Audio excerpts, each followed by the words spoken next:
بسم اللہ الرحمن الرحیم۔ السلام علیکم ورحمۃ اللہ وبرکاتہ۔ دوستو، آج 14 شعبان ہے۔ 14 اور 15 شعبان کی جو درمیانی رات ہے، اسے اسلامی تعلیمات میں شب برات کہا جاتا ہے۔ اس رات کو مسلمانوں کے ہاں ایک خاص مقام حاصل ہے، لیکن اس سے متعلق بہت سے نظریات اور آراء پائے جاتے ہیں۔ اب اس کی اصل حقیقت کو جاننے کے لیے ہمیں مرحلہ وار غور کرنا ہوگا۔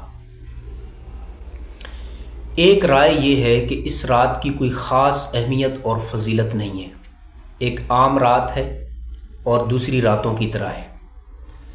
دوسرا گروہ یہ ہے کہ انہوں نے سماج کے اندر، معاشرے کے اندر اس رات کی اہمیت اور فضیلت کو بہت زیادہ بڑھا چڑھا کر پیش کیا ہے، یعنی بہت سارے رسومات کو اس رات کے ساتھ جوڑا ہے، جیسے مسجدوں کے اندر مجلس اور تقریبات کا اہتمام کرنا، اجتماعی عبادات کا اہتمام کرنا، بعض اوقات نفل نماز کی جماعت کروانا، اور اسی طرح کھانا وغیرہ تقسیم کرنا۔ اور جو تیسرا طبقہ ہے، ان کا نظریہ یہ ہے کہ وہ اس رات کی فضیلت اور اہمیت کے قائل ہیں، مگر جو رسومات ہیں ان کو وہ نہیں مانتے۔ ان کا نظریہ یہ ہے، ان کا نقطہ نظر یہ ہے کہ اس رات کی اہمیت اور فضیلت اپنی جگہ ہے، مگر وہ انفرادی عبادت کے لیے دعاؤں اور انفرادی عبادت کا اہتمام ہونا چاہیے۔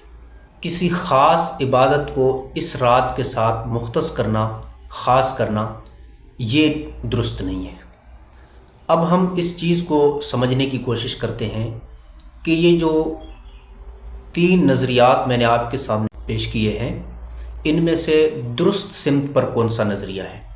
تو میرا نقطہ نظر یہ ہے کہ یہ جو آخری جس طبقے کی میں نے نشاندہی کی ہے، یہ درست سمت پر ہے، یہ اعتدال پر ہے، یعنی اس رات کی اہمیت اور فضیلت اپنی جگہ ہے، مگر اس کے اندر کوئی خاص عبادت کا اہتمام کرنا اور رسومات کا اہتمام کرنا یہ ٹھیک نہیں ہے۔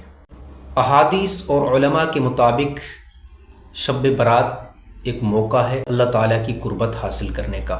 اس رات میں انسان اپنی غلطیوں اور گناہوں پر ندامت کے ساتھ اللہ تعالیٰ سے معافی مانگے، دعا اور نیک اعمال کا اہتمام ہو، کیونکہ اس رات میں اللہ تعالیٰ کی رحمت بہت قریب سمجھی جاتی ہے۔ اس رات کی حقیقی فضیلت کو حاصل کرنے کے لیے کچھ چیزیں ضروری ہیں: دعا، استغفار، قرآن مجید کی تلاوت اور انفرادی عبادات کا اہتمام ہو۔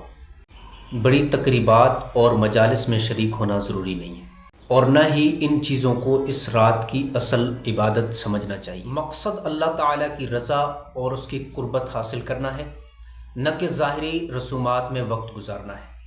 اب کچھ چیزیں ایسی ہیں کہ جن سے خاص احتیاط کی ضرورت ہے۔ لوگوں کے بنائے ہوئے رسومات اور کوئی ایسی چیز، کوئی ایسا کام کہ جو شریعت کے منشا کے خلاف ہو، یعنی اس کی کوئی دلیل نہ ہو۔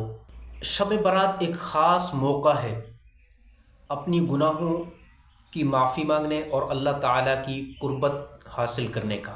یہ رات صرف ظاہری رسومات کے حوالے سے مشہور نہیں ہونی چاہیے، بلکہ ہم دل سے اپنے گناہوں پر ندامت کے ساتھ معافی مانگیں، استغفار کا اہتمام کریں اور انفرادی عبادات کا اہتمام کریں، اور اپنی زندگی کی درست سمت کی طرف واپس آئیں۔